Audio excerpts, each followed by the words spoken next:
Voici un chiffre stupéfiant. Ce jeudi, comme tous les jours, 200 femmes en France vont mourir d'une maladie cardiovasculaire. Une statistique qui montre l'urgence de sensibiliser le public féminin à ces maladies. Un bus de prévention est actuellement installé jusqu'à demain, place de France à Poitiers. Notre invité intervient dans ce bus et il est responsable de la prévention cardiologique au CHU de Poitiers. Bonjour, docteur Benoît Lequeux. Bonjour. Première cause de mortalité des femmes, notre cœur est-il plus fragile que celui des hommes ? Oui, il est plus fragile et on s'en occupe moins bien. En fait, c'est clairement identifié que les femmes s'occupent moins bien d'elles. Et comme elles s'occupent moins bien d'elles, du coup, elles font moins de prévention. Moins de prévention, on a plus d'accidents cardiologiques. C'est 200 femmes qui meurent chaque jour en France d'accidents cardiovasculaires. C'est-à-dire, ça veut dire qu'on n'est pas alerté sur nos signaux, les signaux en fait qui pourraient inquiéter ? Alors les signaux déjà, on est déjà un peu trop tard et le problème c'est que les signaux chez les femmes sont un petit peu différents des hommes malheureusement. Donc il ne faut pas attendre d'avoir des signaux pour commencer à faire de la prévention, il faut être vraiment en amont. Alors c'est quoi les signaux pour les femmes justement ? Alors les signaux en fait c'est les signaux classiques cardiovasculaires qu'on peut avoir, mais on peut avoir des douleurs au niveau de l'estomac, etc. qui peuvent simuler en fait un infarctus. Les femmes font les mêmes symptômes que les hommes, mais elles en font d'autres également et on peut passer à travers.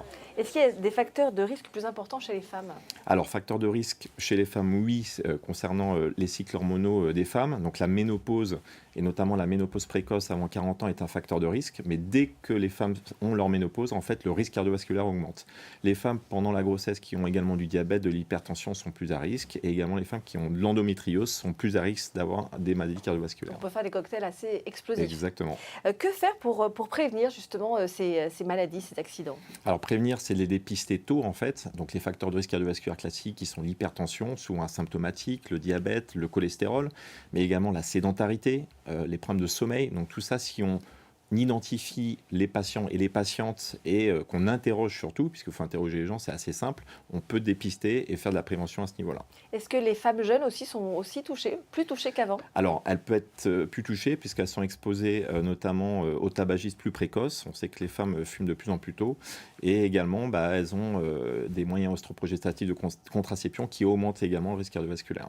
Alors, je le disais, ce bus est arrivé hier, il est là jusqu'à demain à Poitiers, dans le quartier des Trois-Cités. Est-ce que vous avez vu du monde qui est venu dans ce bus pour vous voir et s'informer finalement ? Ah, bien sûr. Donc, en fait, là, on dépiste actuellement 100 femmes par jour. Pour vous donner un ordre d'idée, déjà hier, en fait, il y a 3 femmes qui sont parties aux urgences cardiologiques pour prendre en charge. Directement ? Directement.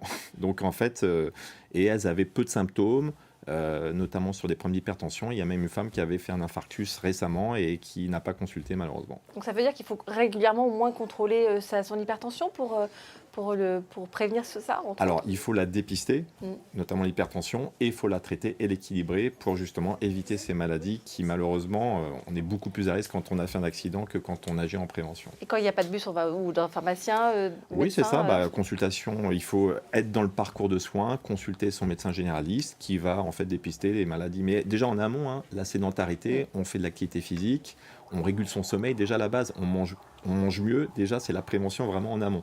Donc il y a plein de choses à faire. Merci beaucoup Merci. Benoît Lequeux d'être venu en plateau. On rappelle que ce bus est donc jusqu'à demain, place de France. France à Poitiers. Merci beaucoup.